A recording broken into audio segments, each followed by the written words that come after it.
Zabel Yessayan decided to move to Soviet Armenia in 1933. And the reason she decided to move there is quite involved. After the genocide, and she was very actively taking down eyewitness testimony during the genocide, she went back to Paris. She became a little bit disenchanted with what was going on. She didn't feel that she really belonged in Paris. I think that the experience of the massacres of Adana, of living in this hotbed of Constantinople, and then taking down eyewitness testimony, had changed her in a way that she could no longer live in this, relatively quiet place of Paris, even though she was among other Armenians who had suffered in the genocide. And then she took her first trip to Armenia, and it had a big impact on her. She saw Armenia struggling. People were working very hard to make something out of this country, which had basically risen from the ashes. And so she was impressed by the hard work, the effort, and probably the grittiness and the struggle, the actual physical struggle for life that she saw, which probably, felt real to her. And so she came back to France, and then she worked on a pro-Soviet journal that encouraged Armenians to go back to the homeland to work for its future.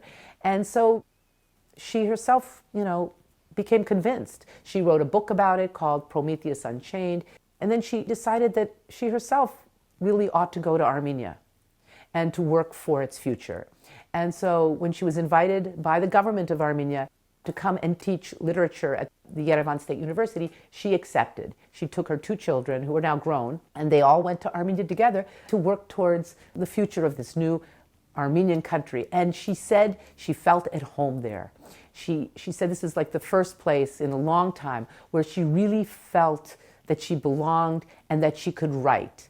And this is where she wrote her beautiful memoir, The Gardens of Silidar, Silidari Bardeznera. So it was in this period of calm, this very short period of calm from 1933 to 1937, that she was able to write about her childhood. And it's really quite a remarkable memoir because you hear the voice of the child. So even though she's in her 50s, she brings herself back to that child, and you hear her voice when you read the memoir. So she's able to write it here, and she says she feels at home. But knowing Zabel Yessayan, she's not going to be quiet long. And so she starts to be an activist in Armenia, and she's active on behalf of other Armenian writers. Charents, who is considered the great towering figure of Armenia with his poetry, and Axel Paguns and Guken Mahari, and Vahan Totovens, all living in Armenia. And she was part of this community, and they were being attacked by the Soviets, by Stalinists. And so they didn't like these Armenian writers because they felt these writers were too nationalistic or too sentimental, or, they called them the enemy of the people.